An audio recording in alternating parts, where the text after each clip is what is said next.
We're at the Minisforum booth at CES 2024, and I get to show you something I've been waiting to see for a while. It looks like an ordinary small computer, but on the back, we have dual 10 gigabit, dual 2.5 gig, dual 40 gig Thunderbolt, a Core i9 processor, a full PCIe slot, 96 gigabytes of RAM. This is basically an entire server. It even has remote management. I can't wait to check it out. And don't even worry, there's even more craziness to see behind me. Let's take it apart. Naturally, I think we should start with what I came here for. This is the MS-01. I'm not really sure how they're positioning this thing, but as far as I can tell, it's designed to be a mini server, but a mini server that packs a serious punch. The front is kind of the boring side. Power button, combo mic audio, a 10 gig USB Type A and two USB 2.0 Type A's. But when you move around to the back, the business side, let's say, dual 10 gig SFP Plus ports powered by an Intel X710 chipset, which we like to see. Intel makes great NICs. We've got dual 2.5 gig LAN. Don't know the chipset on those. Hopefully it's decent. Dual 40 gig USB 4, two more 10 gig USB ports, an HDMI 2.0 power in, and then this.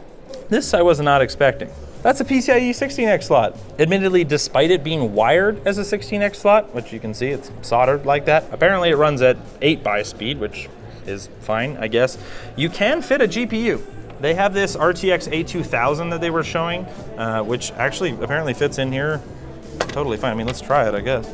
It has to be a half height like this. I think maybe you would call this half length. I'm not that familiar with like the length monikers, but it does just slide right in. There's like little foamy bits on the motherboard to make it sit nicely. Boom, now you have a GPU. Now the SoC on this system does already have Intel Iris Xe graphics. It's a 13900H, yup, which is a 14 core chip with 6 performance cores and 8 efficiency cores, a max boost of 5.4 gigahertz and a 45 watt base power. I think it turbos all the way up to 115 watts potentially. I'm not sure what this chassis can handle. They didn't have it listed on their specs page, but this entire section right here, it's got kind of foamy bits so you can't really see it, is heatsink. Now, immediately, I don't think that I would ever put a GPU in this system, but this could be a really awesome place to put something like a network card.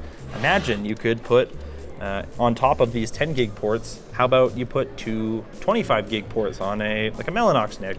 There should be plenty enough CPU horsepower to route at speeds like that. Hell, you might even be able to go faster. Can you tell that I kind of want one yet? Let's look at the other side. You can purchase this thing as a bare bones system. That means it would come with no storage and no RAM, but this system is configured with 32 gigs of DDR5, along with a 1 terabyte SSD. Socketed Wi-Fi card, 2230, I like that. But what the really interesting thing on this side is the triple M.2 slots. The top one is a Gen 4 by 4, the second one is Gen 3 by 4, and then the third one is Gen 3 by 2. I think, I'm not 100% sure which one is by 2 out of these two, but one of them is. Again, that's probably gonna come from the fact that they're using 8 Gen 4 lanes just for that PCIe slot. But there is kind of an alternate configuration you can run, and something that again kind of goes in line with that server mindset, let's say. We'll pop this SSD out with its little included cute little heatsink. And it is this, an M.2 to U.2 little board. I tried to ask them if this is like an off-the-shelf part or if it's something that they made. He kept saying that it was just an off-the-shelf thing. I don't know if I believe that. It seems kind of weird, but whatever. It works, it comes with it, so you don't really have to worry about that. It just slots in like that. I just noticed something cool. The Wi-Fi antennas are mounted up front here, so if you were to slide this into like a cabinet or something like that, the Wi-Fi antennas are still able to receive like unobstructed signal, which is a good design choice. These M.2 slots, if I didn't mention already, support full 110 millimeter M.2 drives, which again leads into that whole enterprise vibe. If you were to get ones that have like power loss protection, a lot of the time they are that full length, not a 2280, which is what you would normally see in a computer or like this one. I did confirm it does come with 3 of these M.2 heatsinks, so if you upgrade the storage or buy the bare bones, you have all you need to keep it cool, so you don't have to worry about that. And yeah, there's a fan back here too, which is nice. Oh, right, the RAM. They only sell one configuration aside from the bare bones, so these are 16 gig, 5600 megatransfer per second Crucial DIMMs.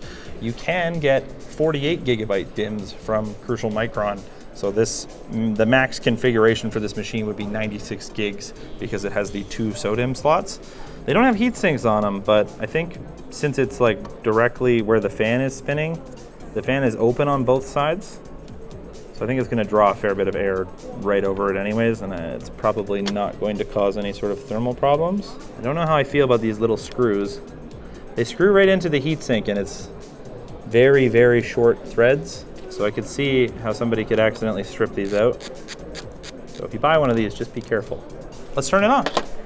Thanks to Be Quiet for sponsoring our 2024 CES coverage. If you're shopping for your next PC or just new components in general, make sure to check out Be Quiet. Their premium products include PC cases, power supplies, water and air cooling, and fans for desktop PCs. With roots in Germany, they've been in the industry for more than 20 years and specialize in making high-quality parts that are nearly inaudible. This year at CES, they're showcasing new white PC cases, white fans, and even white hard drive cages. So step into the world of silent computing with Be Quiet at the link down below.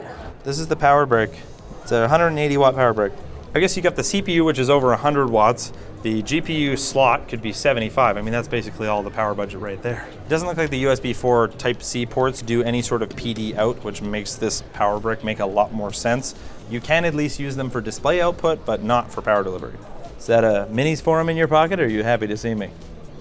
It's both. While we're waiting for Cinebench to run on the MS-01, let's talk about this little guy. Now, at first, I'm like, what is the use case for this? The answer is digital signage and apparently education. You know, you could put this like at somebody's desk as like a small PC. You don't need to run like a whole power cable. It's just PoE, so it's a 2.5 gig in, which would help if you're using this as a thin client. You can actually get some decent throughput. It has PD in as well if you want to power it that way, and this can be used as a display output. Got two 10 gig USBs on the side and an HDMI 2.0 on the end. Specs-wise, it's not the most powerful thing in the world, as you can imagine. It's about the size of a big USB hub, so there's only so much CPU you can fit in here. It's an Intel Core N100, which is a CPU you'll commonly see in those like little NAS units or the little small router boxes. It's only a 4-core, I believe it's a 6-watt TDP, so definitely not a performance monster by any stretch of the imagination, but it is still enough to run Windows. They ship these things with Windows 11 pre-installed. I don't think you can get this as a bare bones because, I don't know, it's definitely soldered memory. 8 gigabytes of it, LPDDR5, and then there's a 256 gigabyte UFS 2.1 storage chip in here. Look at that, it's so cute.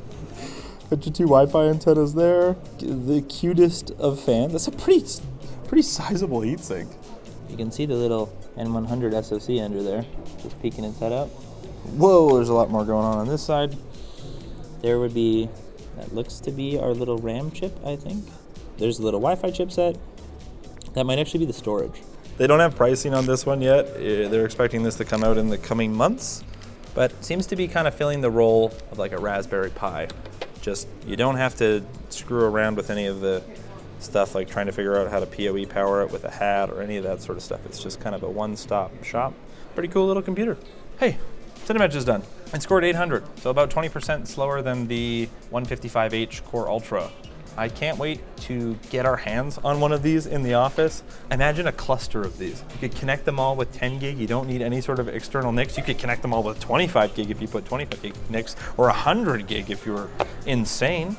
If you're wondering pricing for this one, you're looking at $680 US for the bare bones, which is kind of getting up there for a Minisforum compared to some of the other ones, or $830 with the 32 gigs of RAM and 1 terabyte SSD. Sure, it is more expensive, but you are getting some stuff for that money. That X710 Intel chipset is not going to be that cheap. You know, there's 3 M.2 slots, there's a PCIe slot, there's, you know, just the raw material cost of making a bigger device like this. I would be thrilled if something like this was $450, $500. Maybe we'll get there at some point.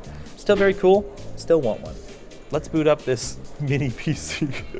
I just want to see this boot into Windows. I don't need to run Cinebench on this. We'll be here all day. It's working.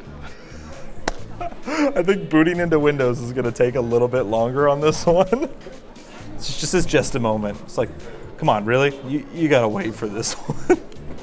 Look at that performance. The CPU is just sitting at 100%. The 0.8 gigahertz base clock. Just the Windows like boot up setup that's still happening is using 100% of the CPU. I just want to see if it will play a YouTube video like reasonably. They do know how much it's going to cost. Apparently it will be around $100, maybe 99 bucks, which sounds like maybe a lot for it, but also like a Raspberry, if you get one from a scalper, is like 100 bucks, maybe even more. So considering that, it's got PoE, 8 gigs of RAM, 256 gigs of storage. That seems pretty reasonable to me.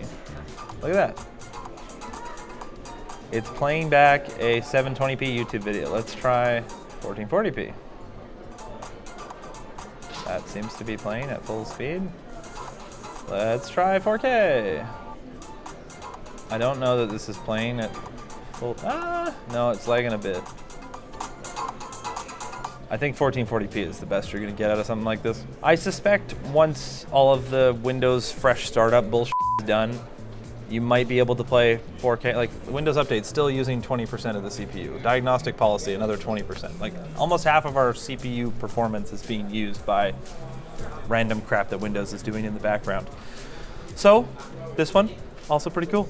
These Minisforum boxes, they just keep getting crazier. At some point, they're gonna run out of weird use cases to fill like this. I really, really like this one. This is basically everything I've been asking for in a mini PC. Proper networking. It's even SFP, so if you want to plug right into your switch, you can plug right into your switch. If you were to run this as a router, let's say even in a hypervisor, install Proxmox on this thing, have a fairly substantial amount of storage and virtualize your router. Maybe you have 2 of these things or 3 of these things in a cluster in Proxmox or XCP-ng. It really wouldn't be that much money. If you put it in perspective of something like the UM790 Pro, which has a kind of similar CPU with a Thunderbolt 10 gig NIC, you're kind of in the same price point. And this is not a Thunderbolt NIC. This is proper Intel, proper dual port 10 gig, and you still have all the rest of the expansion left over to boot, not to mention PCIe. So if you like this video and you like the craziness that Minisforum keeps putting out, get subscribed, like the video, and let me know, what would you like to see from Minisforum? What would you do differently about this box? I would personally axe these 10 gig ports and I'll just put my own card in. A little bit cheaper price point, but pretty cool.